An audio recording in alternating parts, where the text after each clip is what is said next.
Buenos días, bienvenidos todas y todos a esta segunda sesión de este ciclo del Seminario de Salud Pública con sus determinantes sociales. Y el día de hoy pues tenemos el agrado de contar con la presentación, la conferencia de una compañera de aquí mismo del departamento, la doctora Isabel Valadez. Muchas gracias, doctora, por acompañarnos. Aprovecho y la felicito por su aumento en el Sistema Nacional de Investigadores. Subió de nivel, según tengo entendido, ¿verdad? Muy bien, ya es nivel 2, entonces un orgullo también aquí para el departamento. Y pues qué mejor que tengamos ahora como invitada a la doctora y que pues venga a compartirnos este tema el día de hoy relacionado pues con la parte de suicidio y el asunto de cómo está relacionado con el caso de los adolescentes, ¿verdad? Entonces pues espero que esta sesión sea interesante como lo esperamos, sea de su agrado, y les pido también, como es usual ya, las sesiones son videograbadas y se publican posteriormente en el canal de YouTube de aquí del departamento. Vamos a darle la voz a la doctora que nos presente su plática, y al final abrimos para una sesión pequeña de preguntas, comentarios, donde si alguien tiene el uso de la voz, les pediría que esperaran a que se les acercara el micrófono para que también sus comentarios o preguntas quedaran grabados. ¿Ok? Ok. Bueno, aquí ya tenemos un cambio en la logística. Yo creo que el doctor Noé se los platica. Están haciendo unas papeletas para poner las preguntas, lo cual me parece muy bien, muy adecuado. Vamos mejorando aquí los trabajos del seminario. Entonces, pues es un gusto estar aquí nuevamente con ustedes. Gracias, doctora. Esperamos que sea de provecho su plática y que también aprendamos mucho con usted.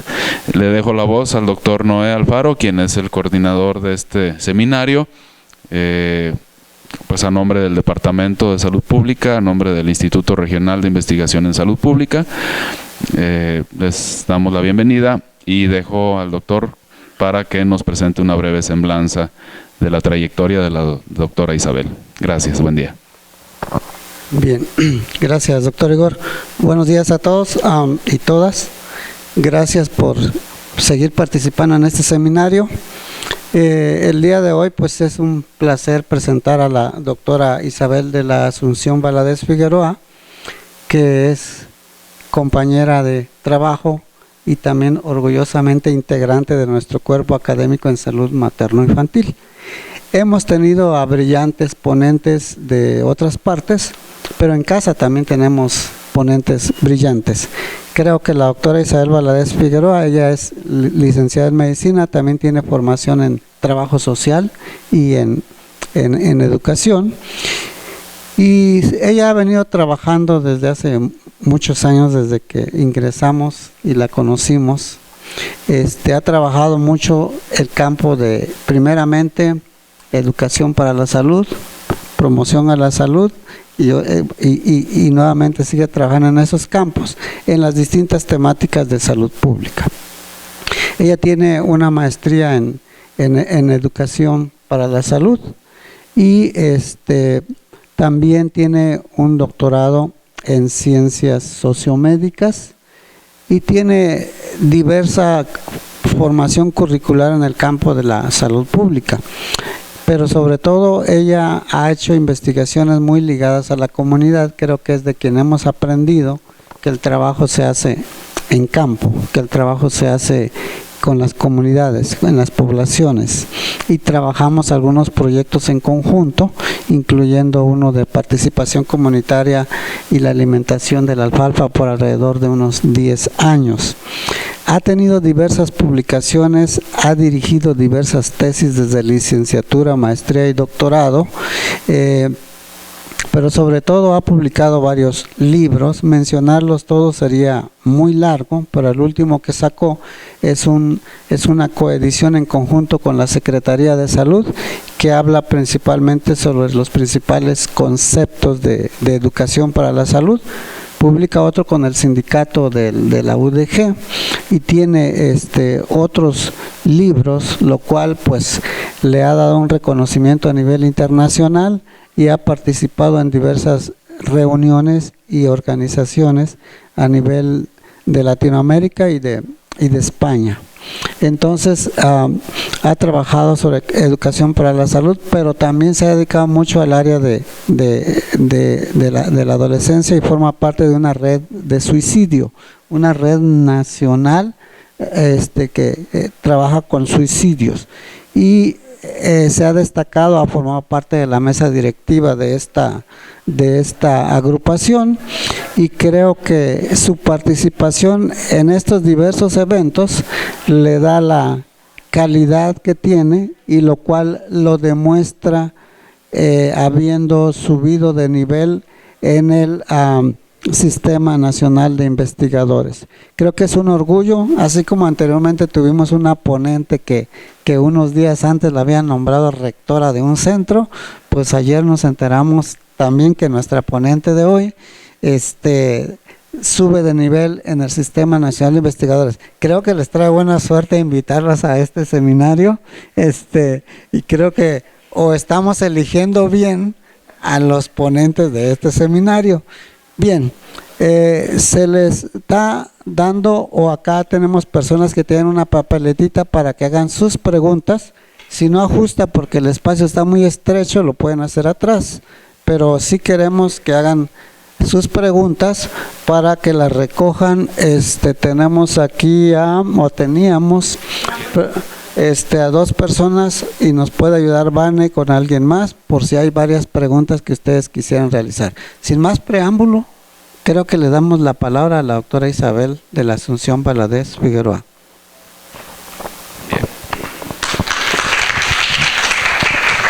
Gracias. Gracias, después de escuchar tantas cosas no me la creo. Bueno, como ya les dije, la formación mía es médico de base y de trabajo social. Lo que yo les vengo a presentar es como una cosa que nosotros tenemos que trabajar en el adolescente, y ustedes muchos son adolescentes, es el riesgo suicida. Y también quiero sacar del proceso de psicolización y de psiquiatrización, o sea, de la rama de psicología y de psiquiatría, el estudio del adolescente. El estudio del adolescente comprende muchas áreas, no nada más el psicólogo, no nada más el psiquiatra, ni el médico de primer contacto, sino todos los que somos trabajadores de la salud. Bien, esta conferencia se titula La globalización en la salud y el bienestar del adolescente, particularmente lo que sería el riesgo suicida. Bien, ¿qué es la globalización? Vamos a manejar un poco y rápidamente que la globalización es un cambio en las estructuras sociales y tiene un impacto en la economía, en la política, a nivel social, a nivel cultural y a nivel tecnológico. Para nada nos queda de extraño el impacto que es en la economía y en la política, porque en la economía influye mucho en la productividad, en el espacio financiero y sobre todo en el comercio. Sabemos del comercio, del Tratado de Libre Comercio, que nos da un libre comercio, un flujo de capitales, ya no hay dinero en efectivo, todo el dinero se maneja en forma virtual, las empresas son transnacionales, nosotros podemos en este momento hacer un trato con los países del otro lado del mar, y igual hay un cambio en la división y organización. Estas dos áreas son las que más se han estudiado. En el cambio social, eso es lo que nos interesa ahorita a nosotros. Hay cambio en las estructuras de las sociedades, de las comunidades y de las familias. Hay nuevos desafíos para la educación, y estos desafíos están muy ligados con la cultura y con la tecnología. Hay una transnacionalización de los procesos históricos y parece que tendemos a una aldea global. Todos tenemos que pensar lo mismo, todos tenemos que hacer lo mismo, todos tenemos que ser uniformados. Bien, ¿esto de qué forma incrementa? Bueno, sabemos que hay un aumento pronunciado de las tasas de suicidio y que registran picos que coinciden con crisis económicas. Y para esto, pues les voy a mostrar una curva que es un poco viejita, pero precisamente ahí empezó la crisis. Tenemos aquí, en este lado, lo que es los adolescentes de 15 a 19 y de 10 a 14. Lo manejamos con rojo, ¿sí? Estas son sexo masculino. Precisamente dentro de el área de 1980 y 1982 hubo una implementación de políticas de ajuste, hubo un crecimiento acelerado de la pobreza y de la desigualdad social. Quizás a ustedes no les tocó vivir, a algunos de ustedes, pero sí hubo una inflación tal que hubo una deuda espantosísima y se empezó el crecimiento de la pobreza. Las clases medias tuvieron que bajar a las bajas y hubo una división grande, más grande en ese entonces de lo que ahorita estamos casi equiparando. A partir de 1994 vino una crisis recurrente. ¿Qué pasa con estas crisis recurrentes? Todo lo que sucedió en México con la primera devaluación, esta es la curva del sexo femenino, impactó a Latinoamérica, y tan impactó a Latinoamérica que se llamó el efecto tequila, o sea que todos se emborracharon de pobreza. Bien. Los datos actualmente de suicidio entre los jóvenes son muy preocupantes. ¿Sí? Entre los 15 y los 24 años se establece entre la segunda y tercera causa de muerte y es igual para ambos sexos. Antes decían, las mujeres se intentan más y los hombres se suicidan más. No, ahorita estamos teniendo, podríamos decir, igualdad. ¿Sí? Esta incidencia de suicidios alcanza un pico a la mitad de la adolescencia y se incrementa constantemente. Y se ha constatado ya actualmente que el suicidio, los intentos de suicidio empiezan a producirse a los 12 años de edad y con un aumento entre los 16 y los 18. ¿Por qué pasa esto? Pues no, ahorita vamos a ver qué está pasando esto y cuál es el efecto y la repercusión que puede tener. Ya sabemos, esto ya es muy, como les decía en la conferencia, muy leído, ¿verdad?, que no se puede considerar el comportamiento suicida como el resultado de una causa única, ¿sí?, sino que había que considerar diversos factores, diversos procesos y que entran en juego, ¿sí? Tenemos los factores sociales, los factores demográficos, hay más intentos suicida en las familias de migrantes, en los adolescentes de las familias de migrantes, porque hay una resignificación de la familia, una resignificación de la situación social de toda esa familia y los adolescentes están impactándose muy frecuentemente. Hay situaciones ambientales, ya hay estudios que hablan del clima, ¿sí? Países como Canadá, que tienen más incidencia de suicidio, sobre todo en la época invernal, cuestiones económicas, psicológicas e históricas, ¿sí? Todas estas consecuencias, todos estos factores interactúan y se agrupan e inciden en hacer que el adolescente empiece a estructurar una subjetividad que lo lleve a comportamientos autodestructivos. Bien. ¿Cuál es el objetivo desde el que yo parto? Yo primero parto que el incremento de los riesgos suicidas en adolescentes es producido por el impacto psicosocial de la globalización en la salud y el bienestar de los adolescentes, tomando en cuenta que esta etapa está caracterizada por demandas y necesidades crecientes de integración a la sociedad e integración a las estructuras sociales, políticas y económicas. ¿Ustedes para qué están estudiando? ¿Nosotros para qué mandamos a los hijos a estudiar? ¿Nosotros para qué estudiamos? Estudiamos para integrarnos a una fuerza de trabajo. Y así esto se incrementa también como un esfuerzo general de estos muchachos a adaptarse a las condiciones medioambientales existentes. Hay tres consideraciones importantes: el desarrollo del adolescente y importantemente que estos intentos suicidas del adolescente no son fenómenos ajenos a los marcos que lo acontecen. Aquí podríamos hacer una referencia a Durkheim, que ahorita actualmente está teniendo un peso. Antes, primero era Durkheim y luego ya después hablaron de todas las cuestiones psicológicas y psiquiátricas y volvemos a regresar otra vez a Durkheim. Y la globalidad referida como el conjunto de transformaciones estructurales que en este conjunto sí operan en la sociedad. Vamos a detallar un poco la primera consideración. El adolescente y el desarrollo del adolescente se da en una delicada interacción de estos sujetos sociales con los entornos. Los entornos, pues todo lo que nos rodea, que tienen como referente no solo la biografía individual del adolescente, sino también la historia y el presente de este sujeto. Y se toma en cuenta que en esta fase hay muchas demandas crecientes de integración, hay muchas demandas y hay un esfuerzo para adaptarse en él. ¿En qué sentido? Tenemos que tomar en cuenta que la tarea fundamental del adolescente está básicamente entre estas cosas. La primera, la construcción de una identidad propia diferenciada. La segunda, la adquisición de autonomía. Y la tercera, la elaboración de un proyecto vital de vida. ¿Sí? En la primera, pues tenemos que saber a quién respondemos, qué valores, quién soy yo. No me vayan a decir yo soy fulano de tal, no, te estamos preguntando quién eres, qué quieren hacer con la vida estos adolescentes, en qué quieren trabajar, cómo quiero que sea su vida, mi vida social y mi vida familiar. O sea, es un imaginario que se están construyendo para salir de esta etapa y empezar a cumplir estas metas. ¿Cuáles son mis criterios morales con los cuales yo me comprometo? ¿Cuáles son esos valores? ¿Sí? Estas preguntas son las que nos tenemos que responder o las que nosotros, que ya no somos tan adolescentes, ¿sí?, respondimos en alguna vez en nuestra etapa de la vida.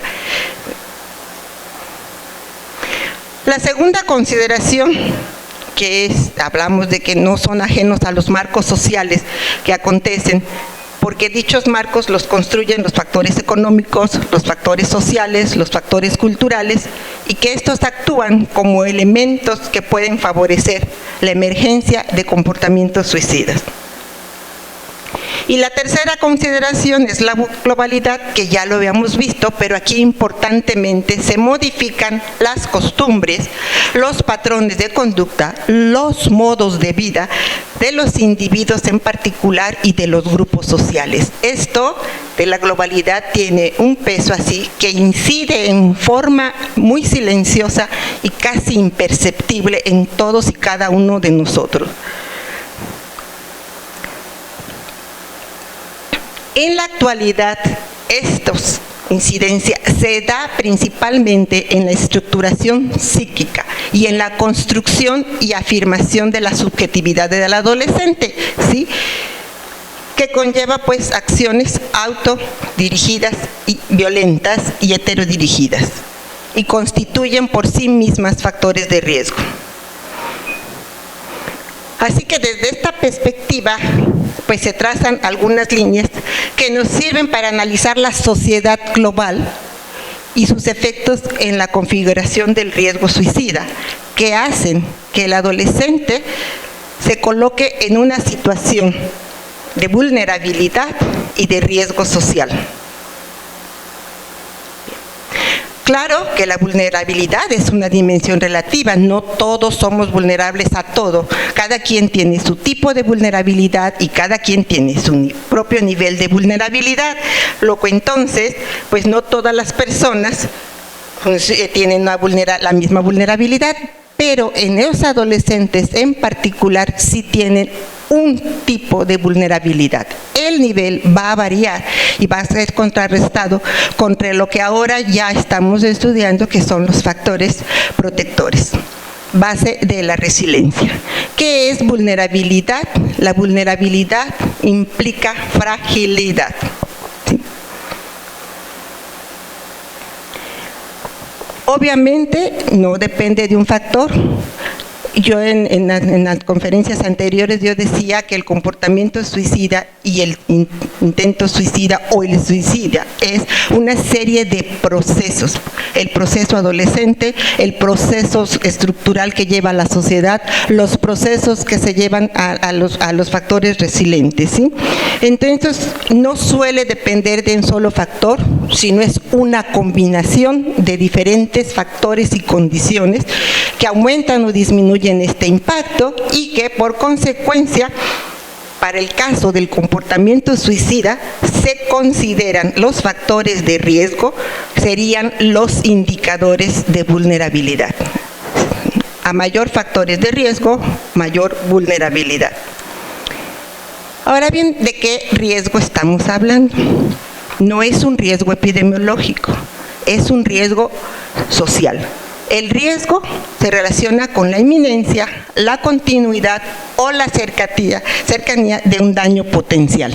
O sea, todos estamos sujetos a riesgo. Si ahorita atravesamos la calle, pues tenemos un riesgo. No sabemos si nos va a atropellar alguien o no sabemos si alguien se nos va a presentar algún inconveniente o nos tropezamos. Ese es un riesgo, ¿sí? Es la inminencia de un daño. Pero está vinculado, pues, que por eso está vinculado a el daño. Pero en la situación a lo social, a lo relativo a la sociedad, se llama riesgo psicosocial por la relación íntima entre lo social y lo psicológico. Y desde la salud pública ya lo denominamos determinantes sociales de la salud. ¿Por qué? Porque ya lo hemos manejado, los determinantes sociales se refieren al contexto social, como los procesos por los cuales las condiciones económicas sociales se vinculan a la sociedad, se vinculan al ser humano en medio de una sociedad y se traducen en consecuencias para la salud en los distintos niveles de la organización social. Por tanto, los riesgos vienen del contexto en donde estamos.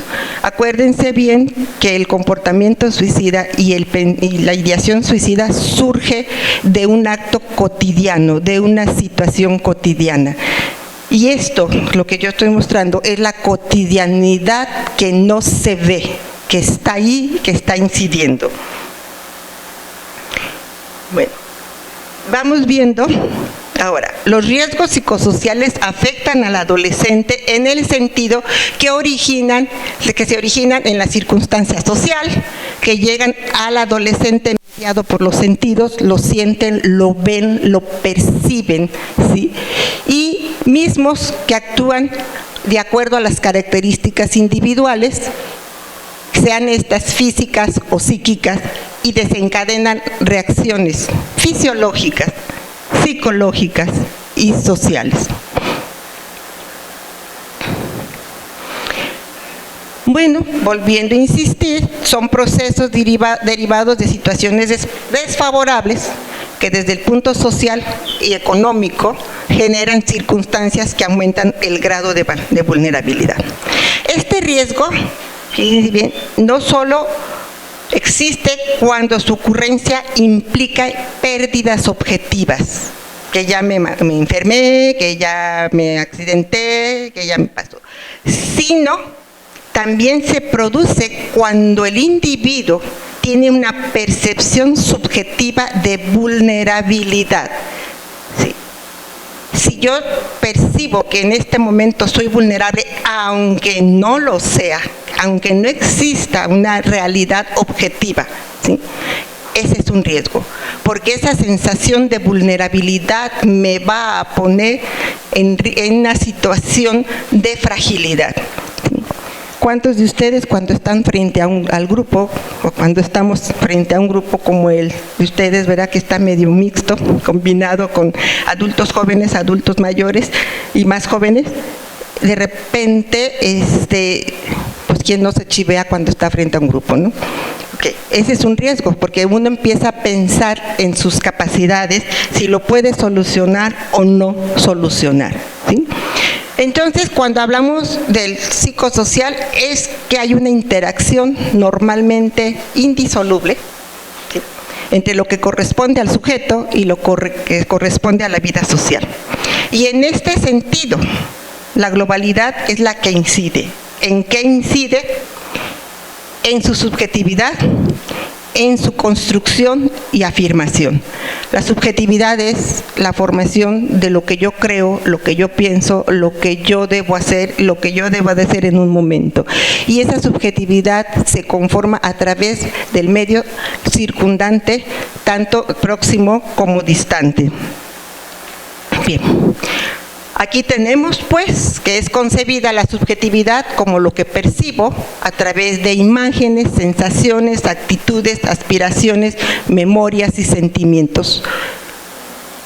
Estas impulsan al adolescente a actuar, ¿sí? Y están en constante interacción con la realidad.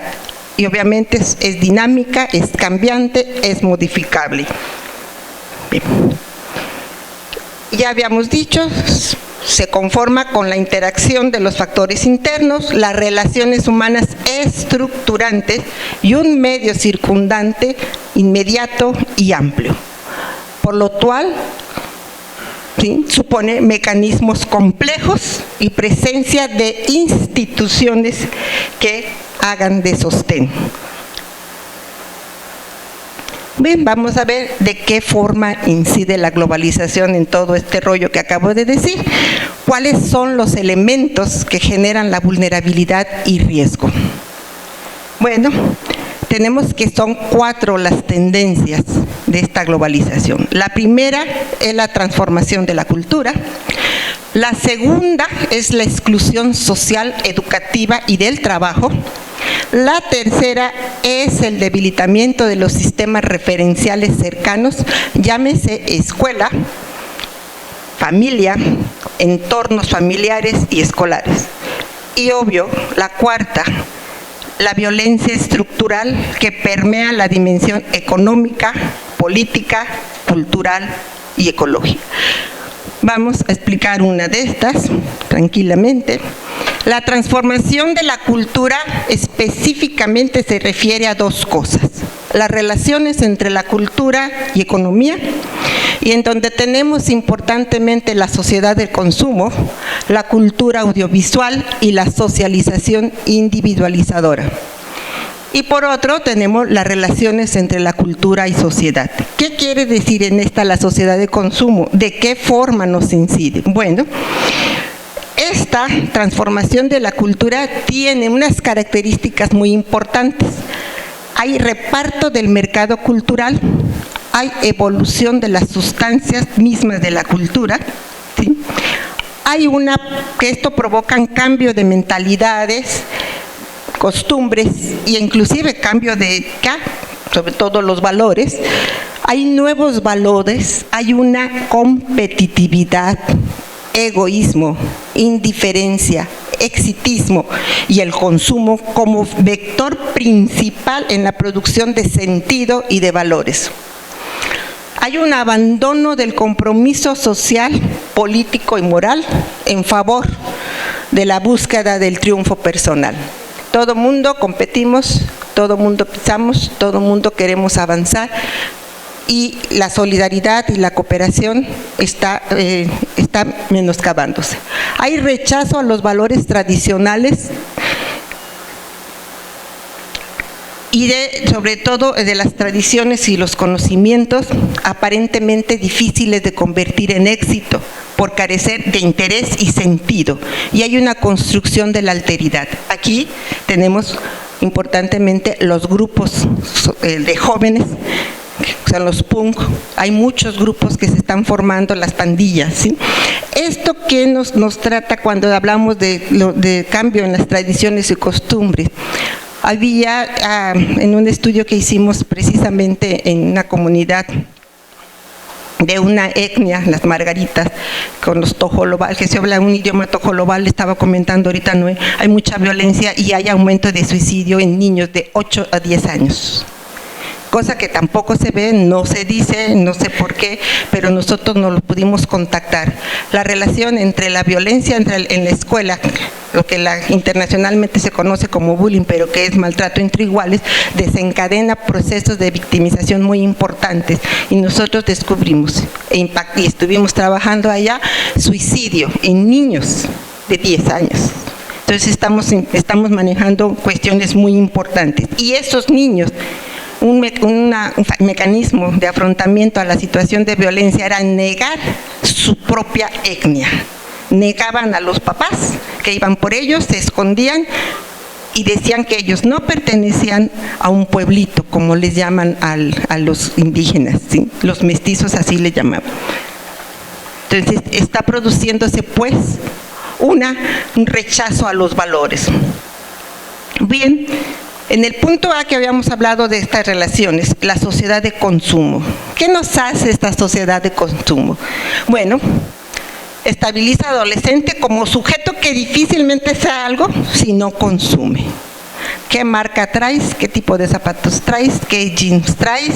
¿Es toda la ropa que traes? Y bueno, pues hay generación de adicción y alejamiento de sus propias fantasías y sentimientos, y de encuentros intersubjetivos que sean enriquecedores, ¿sí? O sea, ¿qué consumes? Desde el momento en que ustedes ven a alguien, luego la marca, había también una situación de consumo que se ha traslapado en las familias.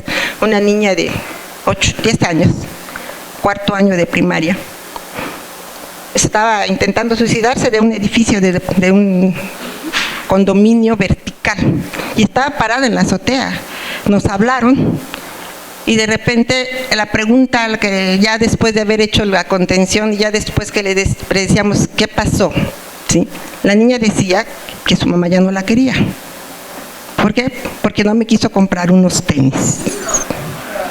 Pero entonces ahí nos fuimos explorando y resultó que la compra de bienes y de artículos de la madre hacia la hija lo interpretaba como un acto de amor, porque la madre estaba todo el tiempo fuera, y entonces recompensaba, ya sea con los tenis, con la mochila, con el portafolio, con un suéter, con un vestido. Y ese día que no le quiso comprar tenis, la niña dijo, no me quiere, y entonces me voy a morir. O sea, tenemos que pensar pues más allá de lo que estamos viendo evidente. ¿Cuáles son las repercusiones que tiene esta sociedad de consumo? Hay generación de adicción, alejamiento de las propias fantasías, propicia sentimientos de frustración, sobre todo en las poblaciones con poco poder adquisitivo. Porque pues el adolescente aún depende de la economía familiar. En este sentido yo les hacía la aclaración que bueno que exista la piratería, porque gracias a la piratería yo puedo traer una marca, fingir que traigo una marca, Calvin Klein, unos tenis Reebok o etcétera, ¿sí? Y nadie me va a decir quítate los tenis para ver si realmente son originales. No, el muchacho se siente bien porque está sus tenis y está igualando a la cultura, al resto de sus compañeros. Pero sin embargo esto afecta a la pertenencia, la identidad, la sexualidad y la afectividad. Fíjense hasta dónde estamos, ¿sí? La dependencia respecto a los productos se inscribe en un contexto de dependencia social y personal, lo cual lo personaliza y lo estimula a conseguir un espacio de decisión y autonomía. Supone posibilitar su dependencia con respecto a los consumos, y hablar de consumo también hace referencia a consumo de drogas.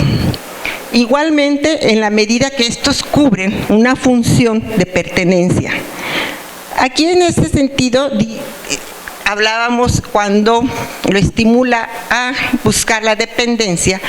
Había niños de telesecundaria, les digo que yo trabajé 30 años en la Secretaría de Educación Pública, en psicopedagogía, en el área de proyectos estratégicos, y había niños en telesecundaria que íbamos nosotros a supervisar y pensábamos, bueno, estos niños ya terminaron la secundaria, hay que ver hacia dónde van, qué van a hacer, y uno decía, yo quiero que mi papá me dé un pedazo de terreno. Qué bien, ¿qué vas a sembrar? ¿Qué vas a hacer? No, yo quiero sembrar marihuana porque eso me da dinero ahorita. Y dice, ¿para qué estudio? No puedo, ¿a dónde voy? No me pueden mandar mis papás, yo necesito dinero. O yo me voy con mi familia a emigrar. Entonces, ahí estamos viendo pues que necesitan consumir, y si no consumen, se sienten frustrados, ¿sí? Todo esto deja al adolescente desprovisto de herramientas para enfrentar dificultades de la vida. Tú consume y serás feliz. No consumes y serás infeliz. Bien. La cultura audiovisual de igual forma proyecta una sociedad de consumo, es una cultura de imagen, la más flaca, el más guapo, el que tiene más músculos, que viste igualmente, ¿sí? Y se viven muchas veces en función de los medios de comunicación. La capacidad de abstracción, imaginación, creatividad disminuye con la utilización de los medios. Esto repercute también porque estimula de nuevo la dependencia en espera de que algo los motive. El famoso jueguito del mono virtual, que no me acuerdo cuál es, que era búscalo, conquístalo y atrápalo, ¿verdad? Yo creo que ustedes lo saben, el Pokémon famoso. ¿Por qué? Porque eso lo mueve y se estimula la dependencia. Y finalmente el que tiene más Pokémon capturados, pues es el que es mejor, ¿no? Y abiertamente esto es incompatible con el esfuerzo, responsabilidad y disciplina. Y fíjense que son vividos muchos adolescentes como son representados por la sociedad, que por lo que realmente hacen. En la medida pues en que nosotros podemos incidir en esto, es en la medida en que podemos ver. Hace 3 días acabo de terminar un artículo en donde el uso del tiempo libre intenta suicida. Y curiosamente, el uso del tiempo libre lleva al ocio. Curiosamente hay un factor de riesgo importantísimo cuando el adolescente se dedica al cuidado de sí mismo, de su cuerpo. ¿Por qué? Porque cada vez que se ve en el espejo, no le gusta lo que ve. No le gusta lo que ve ni lo que se pone y empieza a protestar porque no tiene la ropa, empieza a protestar por el granito, porque quiere la cirugía, porque quiere esto, y eso es un rechazo a su propio cuerpo. Y eso le cae frustración y sentimientos de sufrimiento, porque realmente se sufre, ¿sí? Bueno, entonces estos adolescentes necesitan identificarse con algo. Bueno, este proceso de socialización individual, ya habíamos visto, lo que hace es fragmenta los lazos sociales y la progresión de los individuos.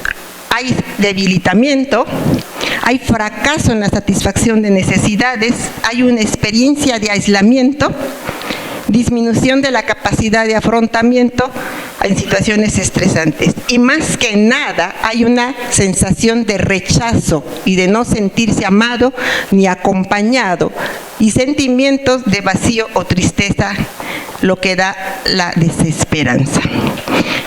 En síntesis, estamos viviendo esta población un microtrauma cotidiano. Dirán ustedes, ay, qué trágica, ¿verdad? ¿Cómo está poniendo el mundo tan terrible? Así está.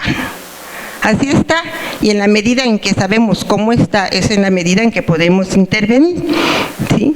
Se sienten solos entre individuos que persiguen su propia satisfacción, y hay deficiencias en la obtención de un sentido de comunidad y pertenencia a una estructura social. ¿Qué pasa? Pues se modifican las formas básicas en que los adolescentes establecen sus contactos personales. Hay ya la realidad virtual. Dentro del uso de la tecnología tenemos que lo que es el espacio, el tiempo y la persona están completamente alterados, porque el espacio es el virtual, la persona es virtual, ¿sí? Y el tiempo es virtual. Entonces, estos espacio y tiempo es lo que forma la estructuración, configura la estructuración psíquica. Esto está alterado, está modificado. Igualmente, ¿sí? Esto incide mucho en la construcción de una identidad diferenciadora. Entre las relaciones entre cultura y sociedad tenemos que hay desmembramiento de muchas culturas nacionales. Ya todos son iguales, ya tenemos de por sí que ya tenemos cierta tendencia a atacar o a ver menos al diferente. Entonces ahora se ha incrementado mucho las cuestiones de golpear, de violentar a las culturas que no son como nosotros, ¿sí? Bueno, un ejemplo a lo máximo que podemos ver a nivel internacional, bueno, antes los malos eran los indios, después fueron los indios, después los negros, después los árabes, y ahora pues todo lo que suene a beberá musulmán. Hay un vacío de sectores enteros de las sociedades humanas. Hay un peligro de encontrarse moral y culturalmente desposeído, y hay emergencia de ciertas formas de barbarie que volvemos a combinar con los grupos de los jóvenes que tienen una forma de agredirse a ellos mismos o de agredir a los demás. Entonces es un proceso de alineación, de culturación y de despersonalización. En cuanto a la cultura y sociedad, bueno, el nuevo orden cultural no se reduce al dominio de una cultura dominante por la otra, sino que implica destrucción de las fábricas de cultura. También estas fábricas de cultura son productoras de sistema coherente. Ahora dicen, no, pues que las religiones, pues ¿cuál religión? Ya no sé ni de cuál soy ni en dónde estoy, ¿sí? De pensamiento, de signos, de presentación y de identificación. Hay procesos de deculturización extendida. Estamos hablando de los Span-English, estamos hablando de cómo nosotros estamos adquiriendo cuestiones culturales de otro orden y ya no tenemos una cultura propia que nos identifique, sino somos un mosaico de fragmentos de cultura. Hay una falta de culturas localmente ricas, dinámicas, para poder funcionar, para dar un sentido, para interpretar y para promover una comunicación. Bueno, y esto es un caldo de cultivo para rebeldía, integrismos y la lógica de toda violencia declarada o escondida. Este es el punto más importante y este es el punto que si pueden ustedes verlo objetivamente: la exclusión social, educativa y del trabajo. ¿Qué tenemos ahorita? Tenemos adolescentes. ¿Ustedes saben cuándo termina la adolescencia?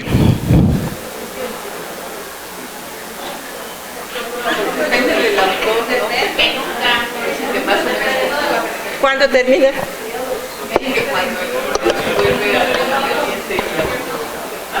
Pues las cifras dicen que a los 23 años, otros que a los 24, normalmente. Sabemos cuándo empieza, pero no sabemos cuándo termina. ¿Y saben cuándo termina?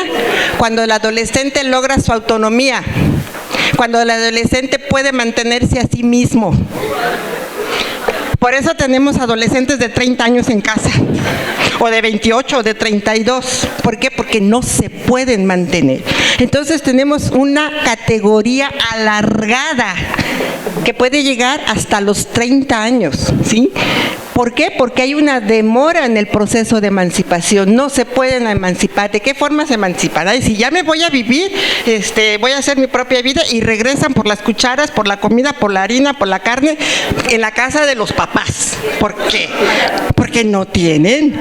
Y a mí no me digas nada porque ya soy adulto. Sí, pero a ver, ¿adulto en qué forma? Entonces tenemos ese problema muy grave, ¿sí? ¿Y por qué? Porque hay escasas oportunidades para insertarse en el mundo adulto. 30 años y a veces no consiguen un trabajo. 30 años y no pueden mantenerse, pero eso sí,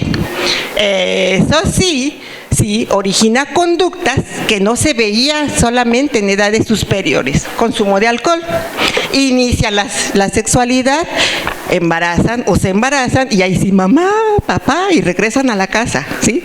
¿Por qué? Porque no se pueden tener autonomía, ¿sí? Hay una libertad del uso y hay una libertad de decisión, pero la autonomía es cada día más difícil, precisamente derivado de la exclusión social. Bueno, ¿cuántos de ustedes hicieron exámenes? ¿Cuántas veces hicieron exámenes para entrar a la universidad? En mis tiempos no hacíamos exámenes, entrábamos por promedio y no eran promedios muy grandes, porque había maestros que no regalaban la calificación, ¿eh? Hay limitación de posibilidades de estudio, ¿sí? En la cuestión laboral, la economía de mercado y la innovación tecnológica ha despedido a muchos mano de obra. Hay aumento de la productividad, pero no aumento del empleo. Hay tasas altas de desempleo, escasez de empleos, condiciones laborales precarias, y así es un estudio que Walmart era el peor patrón que ustedes pueden encontrar. Sí. Obviamente hay desempleo, exclusión, limitaciones para integrarse a una vida social, escasas oportunidades, ¿sí? ¿Y qué ocasiona eso? Desesperanza y deficiencia en la motivación de la eficacia. Ahora tengo varios adolescentes, bueno, ya no son adolescentes, solamente en función de la autonomía, con doctorado, y ya no los admiten. Es que está usted demasiado capacitada, no es para este grupo. Entonces, ¿a qué estamos jugando? ¿Sí? En España, que estuve una vez en Madrid, tuvimos un grupo de investigación muy interesante. Había parejas con hijos. Cuando se murió el papá, lloraban desconsoladamente.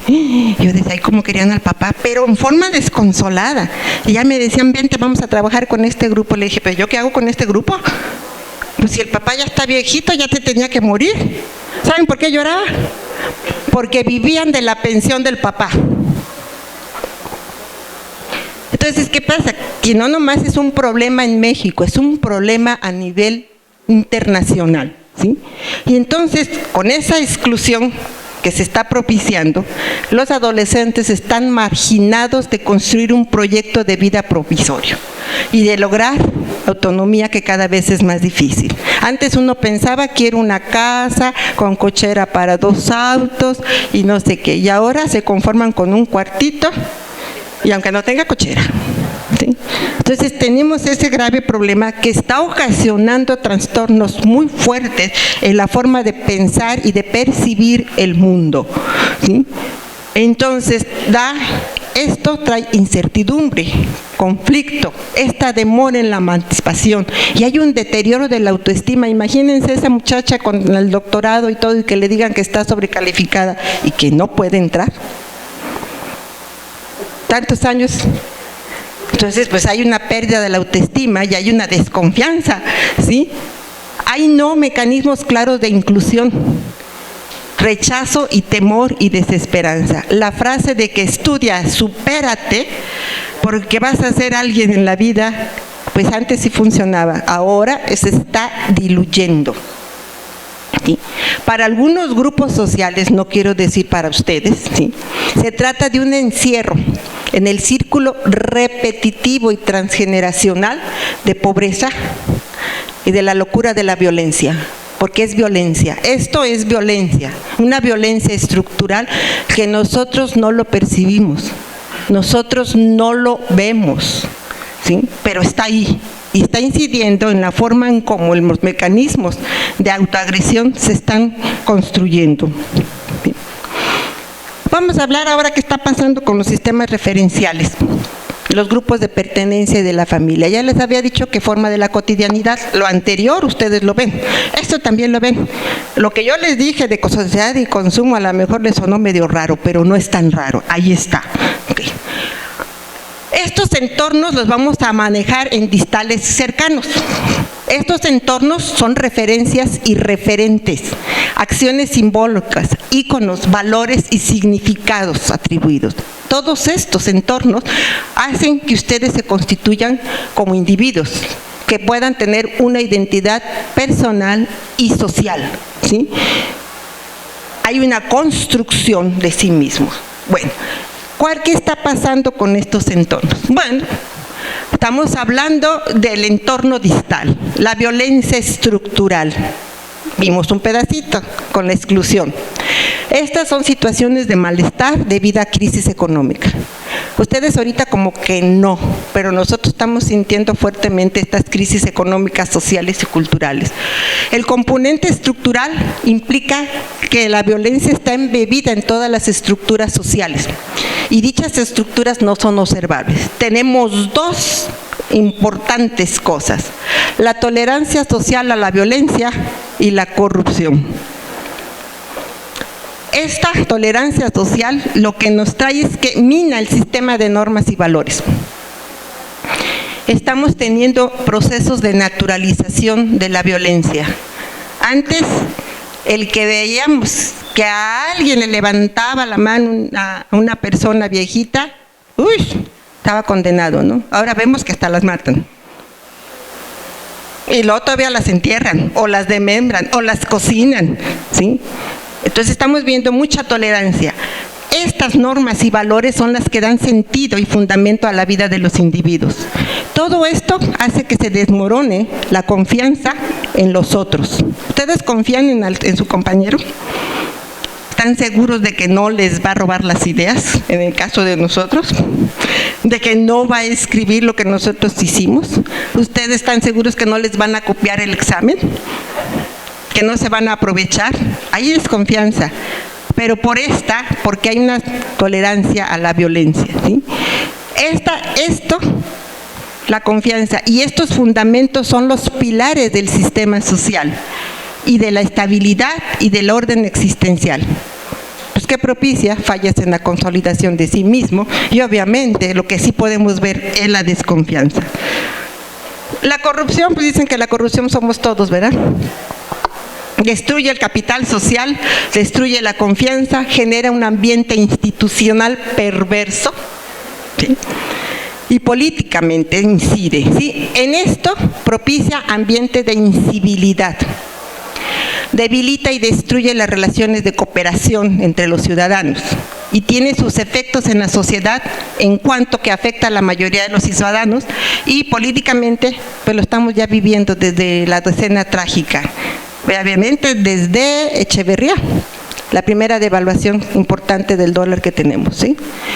Entonces la sociedad se va llenando de personas negativas, porque esto se pega. Esta es la forma más fácil de vivir. Que buscan provecho, debilita la capacidad de una sociedad para reformarse y de constituir políticas abiertas y comprometidas legítimas. Ya este cuadrito quisiera que le prestaran atención. Esto es lo que están ustedes viviendo ahorita, que es lo que vamos a ver más cerquititas. Los grupos de la pertenencia. Hay debilitamiento de la familia. Alguien me decía cuando estaba con el secretario de Educación, me decía, es que la culpa es la familia. Bueno, sí, pero no importa saber que la culpa es de la familia, importa saber el mecanismo por el cual la familia se le atribuye la culpa. E importa saber por qué el mecanismo por el cual la familia resulta que siempre tiene la culpa. Bien. Hay debilitación, hay transformación de los elementos conformadores de la familia. La familia, cuando yo me casé, decía es para toda la vida y hasta que la muerte los separe. Afortunadamente no hubo muertes, ¿verdad? Pero los separamos. Y sí, ya no hay ese tipo. Ya se casan y dicen, oye, pero ¿estás seguro? Sí, si no, pues me divorcio. O sea, el divorcio es muy fácil. Ya estas estructuras de la familia para toda la vida se perdieron. Y lo curioso, ¿ustedes creen que los jóvenes se divorcian? No, estamos viendo una alta incidencia de señores de la tercera edad, más o menos como más grandes que yo, ¿verdad? Como de 65, 70 años, que están pidiendo el divorcio. Por Dios, ¿de qué se está tratando esto? ¿Sí? Entonces, hay, sí, cambios en el rol maternante. Antes la madre estaba ahí pegada todo el día con los hijos, ¿verdad? Cargando al chiquillo, atendiendo al chiquillo. Ahora ya no es posible, ¿sí? No es posible porque no quiera, sino porque las circunstancias le han ido quitando la capacidad de maternidad. Muchos adolescentes tampoco ya no quieren tener hijos. Muchas mujeres no quieren tener hijos. Alemania y Suiza estaban importando mujeres mexicanas porque ellas sí tenían, podían ser madres. Muchas ya no quieren ser madres. Luego tenemos manifestaciones y precarizaciones de los vínculos y nuevas expresiones de sexualidad. Hay disociación entre la pulsión y el amor. Ya no es amor. No, pues nos echamos un brinquito aquí, al cabo, pues ya mañana se olvida todo. Antes no, antes el romanticismo y el amor. No, era ya, vámonos. ¿Sí? Hay deterioro del salario y hay altas tasas del desempleo. Esto afecta en la identidad positiva y diferenciada. En la institución escolar, pues hay deterioro progresivo de la convivencia, hay procesos de victimización. Cuando yo entré a trabajar en la maestría teníamos unos alumnos muy especiales, ¿no? La monjita, que le decían la monjita, y la otra que era bueno, mejor no les digo qué les decían, pero eran medias inhibidas y retraídas, y teníamos 2 alumnos muy terribles. Y había procesos de victimización, y en ese entonces uno no entendía, y yo personalmente decía, bueno, son bromas. No, en los libros de estas muchachas les ponían hojas de revistas pornográficas. Eso es violencia. Y era la risa total cuando la muchacha abría el libro y veía Nomás yo veía que algo andaba mal, porque se ponía roja. Y ya me acercaba y empezamos a ver que sí, tenía procesos de victimización a nivel maestría en una universidad. Entonces, imagínense, en escolar, en preescolar y ahorita, ¿sí? Entonces, esto trae trastornos de integración social, una baja autoestima, hay síndrome de indefensión aprendida y deficiencias otra vez en la motivación de la eficacia. Vamos con los entornos vecinales y escolares, que son puntos de alto riesgo, con escaso o nulo control, que hay inseguridad, ilegalidad, corrupción y violencia. Nos trae desconfianza en las instituciones, debilitación de las relaciones de cooperación y deterioro del tejido social. Esto es muy importante. Una vez estuve trabajando en una prepa, salí de la prepa con hambrita, ¿verdad? Porque a veces nomás se va con uno con un cafecito, y vi un puestecito así muy rico de pasteles, chocolate, vainilla y fresa. Y me paro, y dice, voy a comprarme un pastelito. Los que vendían los pasteles, risa y risa. Y los que estaban a un lado, risa y risa. Y yo volteé, ¿qué onda? Pues, ¿qué traes? Ay, sí, a mí me gusta el chocolate. Pues, no, mire, mejor le recomiendo que se lleve esta jericayita, que es mejor, este pie. No, pero yo quiero un chocolate, una rebanada. Pues me la llevé. En la primera mordida sentí un sabor así como de pastura. Dije, ¿y esto qué es? Y se me acerca un prefecto y me dice, doctora, ¿come hoy? Un prefecto. Le digo, sí, no se lo coma. Ya me llamó la atención, ¿no? No, pues que resulta que el pastel estaba hecho con marihuana, afuera de la escuela. Por cierto que estaba muy rico, pero que nomás le di una sola mordida, no crean. Estoy esperando a que se legalice. Bueno, todo esto, todo lo que yo les dije, finalmente causa malestar, sufrimiento, carencia de un sentido de vida, depresión y desesperanza. Pero no crean que es así rápido, así ya lo estoy viviendo y no. Esto es lento, como la gotita de humedad que va debilitando la pared. Así, esto entra como una gotita de humedad que va debilitando la percepción de autoestima, de triunfo, de su proyecto de vida, ¿sí? Tienen que tenerlo, todos lo tenemos que tener presente. Ya el doctor Noé había dicho que nosotros, ¿sí?, nos formamos en un área. Y el área mía es educación para la salud, pero yo no puedo educar si no sé qué educar. Por eso, estas son los puntos débiles en donde tenemos que incidir desde nuestra propia perspectiva y desde nuestra propia situación. Ustedes más de alguno no sentirán todo esto, dirán que no, pero podrán identificar quién sí y quién no, y quién sí puede estar en riesgo. Entonces, estos procesos tienen percepción, los adolescentes tienen una percepción de mayor número de consecuencias negativas, que incrementa la potencialidad suicida, que da lugar a pensamientos e ideas suicidas, que nos lleva al riesgo suicida y finalmente al intento suicida. Y bueno, y con esto termino. No hay patología sin historia del sujeto, pero tampoco sin historia social.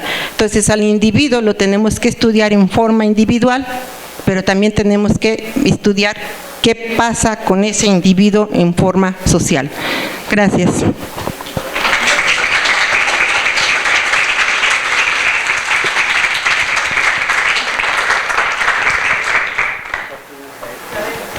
Bien, se les pasaron unas papeletas para que hagan sus preguntas. No sé si alguien ya tiene sus preguntas realizadas para pasársela a la ponente. Ahí hay una. No sé si tengan más papeletas para que pasársela a la ponente. Bien.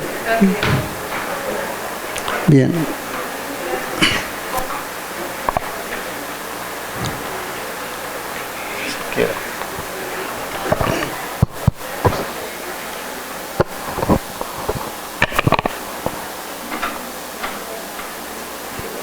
Bueno, la primera pregunta es: ¿qué medidas específicas recomienda orientadas hacia los niños como futuros adolescentes para evitar el suicidio frente a estas determinantes sociales? En síntesis, la globalización. Bueno, hay contrarrestaciones. Todo riesgo implica protección. O sea que yo les decía hace rato que el comportamiento suicida es una serie de procesos. Entonces, proceso adolescente, proceso de riesgos y proceso de vulnerabilidad. Si nosotros conocemos todo esto y si nosotros sabemos que la bronca es la constitución de identidad y la formación de una subjetividad, ¿qué es lo que podemos hacer? Cada individuo tiene un riesgo específico y determinar en dónde está la falla. Obviamente en las cuestiones estructurales no podemos incidir desde nuestra perspectiva, podemos incidir que esto lo conozcan los tomadores de decisiones, los de las políticas, pero sí podemos incidir en el individuo, en lo que yo le llamo el fortalecimiento del yo. No sé si sea un término adecuado psicológicamente o todo, pero yo lo llamo fortalecer el yo. ¿Qué es fortalecer el yo? Propiciar un autoconocimiento del individuo, propiciar una autoaceptación, propiciar la empatía. ¿Sí? ¿Por qué? Porque si yo propicio todo ello, llevo procesos de reflexión. El individuo tiene que reflexionar. Posiblemente sea muy malo en una cosa, pero sea muy bueno en otra, y a lo mejor no lo sabe. Tiene que reflexionar su propia situación. Y tiene que reflexionar y medir cuáles son sus potencialidades. Entonces, una de las cosas es favorecer los recursos psicológicos, cognitivos, afectivos, emocionales. Y también manejar las emociones. Eso tampoco nos han enseñado mucho. Aprendimos a trancazos, pero hay que aprender también a manejar las emociones. Y hay que tomar las decisiones con la reflexibilidad. Hay varios factores protectores que hemos estudiado. Uno de ellos es esto, lo que les digo, el refuerzo de los factores psicológicos. Otro es la generación de alternativas. ¿Sí? Bueno, pues no me quieren aquí, pues me voy a otro lado. No soy bueno en esto, pues hago esto otro. ¿Sí? O sea, no es, alguien me decía, bueno, pues los excluyen del empleo. Pero Dios, no soliciten empleo, elaboren su propio trabajo. Construyan su propio empleo, ¿sí? Lo que ustedes saben. Hay mucha gente muy exitosa en esto. Entonces, yo considero que hay que favorecer los factores protectores, hay que propiciar la reflexibilidad en todos y cada uno de nosotros.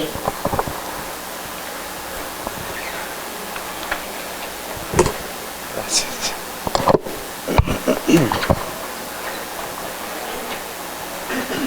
Dice, en los censos, ¿hasta qué edad se considera una persona como adolescente? La Organización Mundial de la Salud nos dice que hasta los 23 años, ¿sí?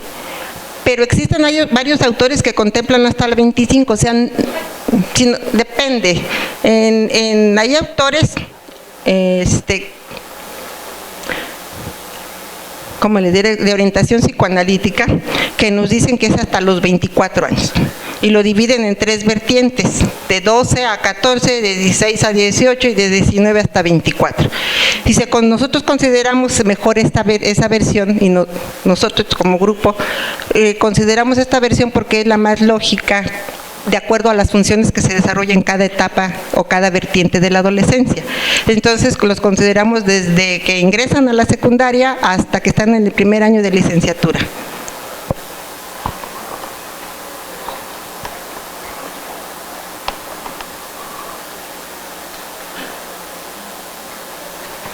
¿Cuál es la sugerencia por su parte para el logro de una integración individual y social de los individuos?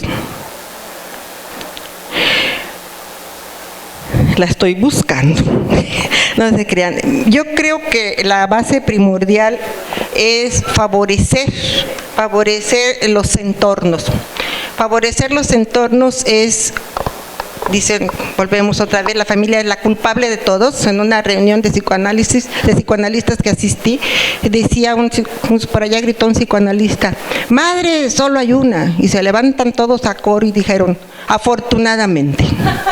¿Por qué? Porque la madre de veras es una figura muy puntual, muy nodal para la formación y el desarrollo de la autoestima y la autoconfianza y todo lo que quieran ustedes de un niño.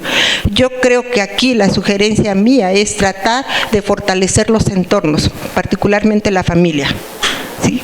Y particularmente lo que es la escuela. ¿Por qué? Porque el niño está institucionalizado casi desde los 40 días de edad, de que lo meten a las guarderías o a los centros pues no sé ya cómo se llaman los centros, ¿verdad? Porque ya ahorita ya es primaria, secundaria, casi ya las maestras de ahí hacen de todo.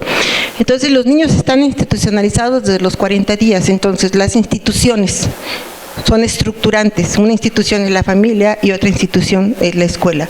Hay que favorecerla. Realmente también una de las acciones que se dirigieron era principalmente a la familia, a las guarderías, los días de maternidad. Ahora ya se le está dando los días de paternidad, ya se está aceptando que el padre soltero tenga derecho a una guardería, muchas cosas que se están dando, pero todavía estamos incipientes, ¿sí? Y considero que esto es un problema no de una sola disciplina, ni tampoco de una sola institución. Tiene que ser interdisciplinaria y tiene que ser multiinstitucional. Y que todos desde nuestra propia área podemos trabajar algo con los muchachos. Hay personas que se me acercaban, yo los escuchaba y al rato me decían, doctora, si no me hubiera escuchado usted, me hubiera suicidado. Yo volteé y le dije, ¿qué? ¿De qué pasó? Si nomás lo oí. Nomás me senté, no dije nada, nomás lo oí. Entonces ustedes pueden detectar y ustedes pueden escuchar. Bien, en representación del director del Instituto Regional de Investigación, doctor Ezequiel Magallón, la doctora María del Carmen López Cermeño dará entrega de la constancia de su participación a la doctora Isabel de la Asunción Valadez Figueroa.